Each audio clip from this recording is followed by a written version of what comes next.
everyone! Welcome back to my channel. So, in this video, pag-uusapan natin ulit si One Hand. So, didiretsuhin ko na kayo guys, ha?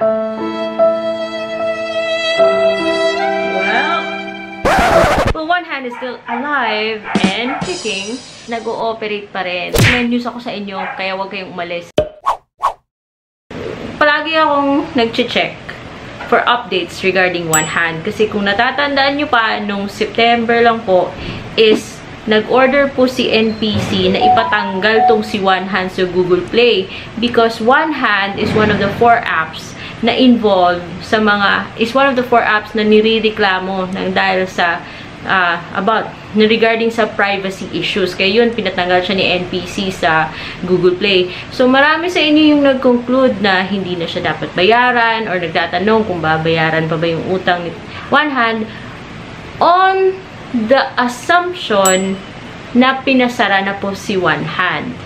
Well, actually, One Hand is still operating. Hindi pa bumabalik si One Hand pala dun sa Google Play. Pero pag pumunta ka dun sa app, is operational pa po si One Hand. Now, if you also remember na si One Hand ay dating kabilang dun sa Lazada loans. Kabilang dito sa mga Lazada loans is Una Pay, One Hand, Pay Later, Kashalo, InvestEd, syempre, hindi mawawala si Bilis. But then in this video, we're just gonna focus on how to use One Hand for Lazada loans. And nung pinatanggal siya ng NPC dun sa Google Play, nawala rin siya dun sa Lazada. Si SEC kasi, pag may pinatanggal, hindi naman nila usually sinasabi. So, kung gusto mong malaman, di pumunta ka dun sa updated list ng mga registered platforms nila. Kaya, andun nga guys, actually. So, si One Hand, kahit pinatanggal ni NPC because of security issues doon, so nakakapag-operate siya kasi buhay na buhay pa rin yung registration niya. As of November 2, 2021, at the time of this, and also at the time of filming this video, nung chinek ko yung list doon sa SEC, andun po si One Hand.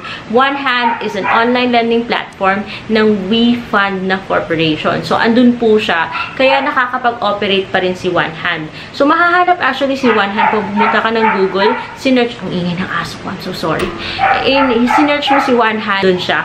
Pag pumunta ka naman sa app, yung sa cellphone mo, andun pa rin naman si One Hand. Kasi may ibang apps, malalaman mo na pinastop na yan. Wala na sila, na pinatanggal na kasi.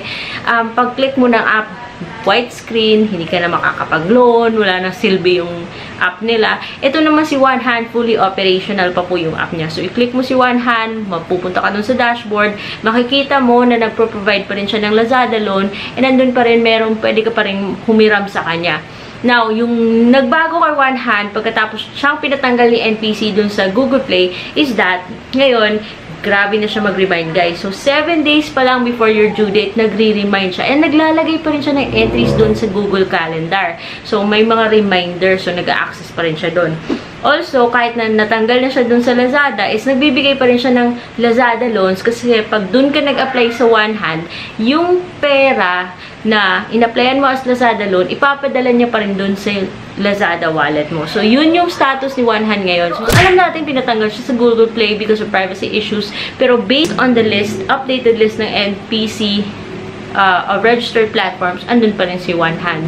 But, if One Hand wants to keep their business going, then dapat is ayusin nila yung kanilang mga systems. Lumabas kasi yung SEC ng moratorium na pinastop nila yung pag-accept ng registration ng mga online lending apps. Because yun, dumami na yung mga complaints about public shaming, harassment. So, nang dahil yun, hindi na mag-a-accept muna yung SEC ng application or registration ng mga online apps na to. And furthermore, yung mga online loan apps na may existing na pong registration na existing na registered ay pwede pa rin naman pong mag-operate provided na under monitoring na sila sa SEC.